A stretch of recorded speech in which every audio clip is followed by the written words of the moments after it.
done so that we can proceed? Yes, Chair, I'm done, and I wish Agnes all the best during this vetting exercise.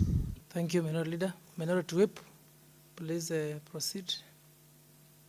Thank you. Thank you, Chair. I have one question that I want to ask in regard to public service. How do you intend to promote professionalism, discipline, and ethical contact within the public service? This question, I got it from our visit to the county facilities within the county. We visited an hospital in, I think, Zombe. Is it Zombe Motitu? Jeremiah?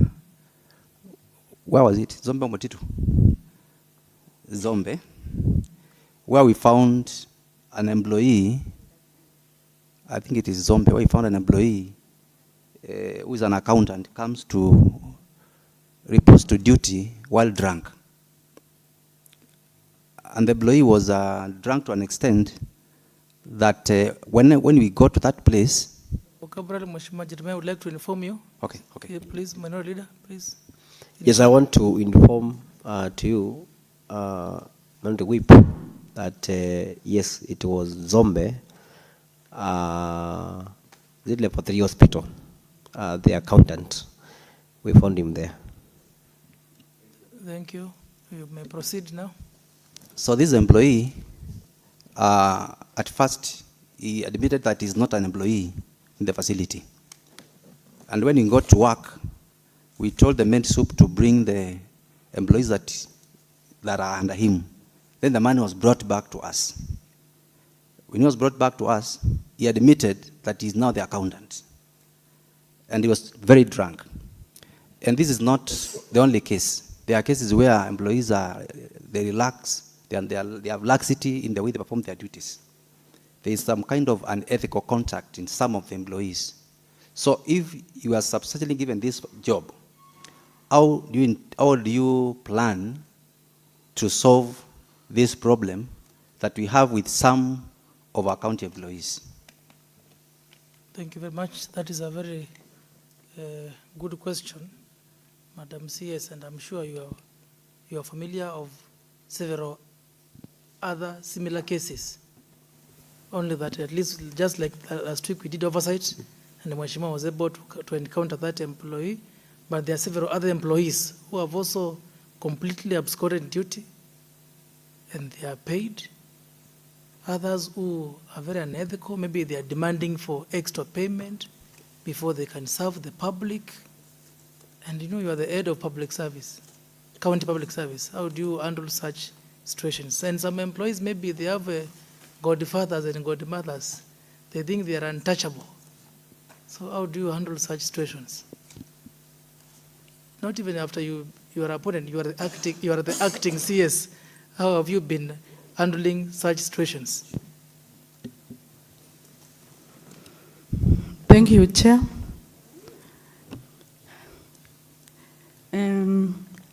I want to agree that, as I had said before, we need to change the culture of public service. And we need to have our employees conduct themselves in a way that they are adhering to the public service code of conduct that guides all public employees in conduct of their duty. And I want to confirm what Honorable Member has said, that in our public service we are facing challenges where employees are absconding duty and others are abusing alcohol. And most of the cases, Chair, one of the duties that have been delegated to me by the county public service is on discipline of county employees. And I wish to confirm to this committee that most discipline issues that we are having currently, most of them are to do with absenteeism and alcoholism. And we are dealing with those cases as provided by our County Human Resource and Procedure Manual. And those who are court capable of the offense, we are taking the appropriate action as provided by law. And we have withdrawn payment of salaries from some of the employees as a result of these behaviors. And again, the disciplinary process within the county public service is a bit long. You know, sometimes if something is not brought to the attention of the office of the county secretary, it may take long for us to execute it.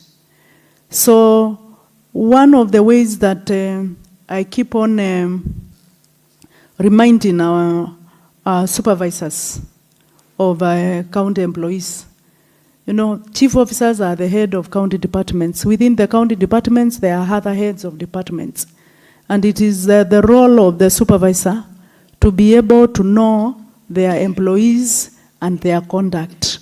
And they should report appropriately to the relevant offices of their conduct. And as you have said, the Ministry of Health has been a challenge for us. But I can assure you, Honorable Chair, we are dealing with such cases. We are dealing with such cases not only to punish, but sometimes it's to find the root cause of the problem. With the current medical cover, we are able even to take our employees who are faced with the challenges of alcoholism to rehab. We have done that. For absenteeism, we have even recommended dismissal because you are not supposed to earn salary that you have not worked for. So we will continue to tighten the belts on matters discipline of county employees in order to have the right culture that we need to have in public service. Thank you. And Madam Acting CS. Yes. Would you categorize non-performance by an employee as a matter which should be subjected to disciplinary? Because somebody may not be a drunkard or may not abscond duty, but they don't perform. So would you categorize non-performance as a matter which should be subjected to disciplinary measures? Yes, Chair, I totally agree. Non-performance is also another issue. We may not group it as a discipline issue per se, but I think the essence of a performance management system and having performance contracts in place is to measure the performance. And if we do staff appraisals and we find that an employee is underperforming, before we take an advance position on the case, we also provide an employee with an avenue to improve by even recommending them for training to improve their skills. But again, even within the public service, we are allowed to dismiss such an employees who are unable to perform, even after capacity building them. Thank you. Have you dismissed any before for non-performance for the last 8 years when you have been? Mostly we have dismissed as a result of absenteeism. Absenteeism, yes. But there are some who don't perform. So what would you do? Because they Most are of the being paid, yeah, they are Chair. not working. So how do you deal with them? Sure, you will find that most of those who are underperforming are those who are absent. So you will find that they also fall under the category of absenteeism. Don't be smart with me. Somebody is not absent, they are present, they are not into alcoholism, but they're not performing. I'm sure those cases are there. Ask the MCS. They know. Honorable Rep, yes. Madam Speaker. Yes, please. What the Speaker is saying that is that sometimes you go to a government facility and you find the workers. That is the government employees. They are just seated. They don't care about who has come. They don't serve the client, and they just doing stories round. And see that there's an example. We went to another hospital where they were not even concerned that we have come. They were busy at the field, basking. It's an hospital. So that employee is actually on duty every day, but the employee doesn't work. He comes faithfully on duty at 8 a.m. Yes. and at least faithfully at 5:30 p.m. Yes. But not doing work. And people complain, and the workers, those workers don't care. So the Speaker is asking if this could be a form of indiscipline, because we have alcoholism and we also have an issue of absenteeism. Actually, an employee that doesn't work is like absconding duty while on duty. Yes. Thank you. Vice Chair, you also want to clarify? Vice Chair of the committee. I was telling Madam CS, it is like she wanted to put the point of order. She's not the CS yet. the acting. The acting CS, yeah, okay. Please proceed. The acting. It's not. She wanted to put them in the same category. The non-performers and absenteeism. They have different. They are different. How they are not performing. It's like she wanted to put the same category. They are all not performing, but remember, one is absent, the other one is there, but is not performing. In other words, value for money. Yeah, Where are exactly. we paying that employee? Remember our wage bill. Remember, you saw when we submitted a supplementary one. You remember the comments by COB. I'm sure you know the comments by the COB. A very huge wage bill. And we have so many employees who are doing nothing.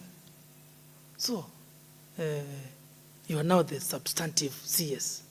What measures now? Let's assume now you are starting afresh. What measures will you put in place to ensure that employees who are not performing face some kind of disciplinary measures? What measures will you take?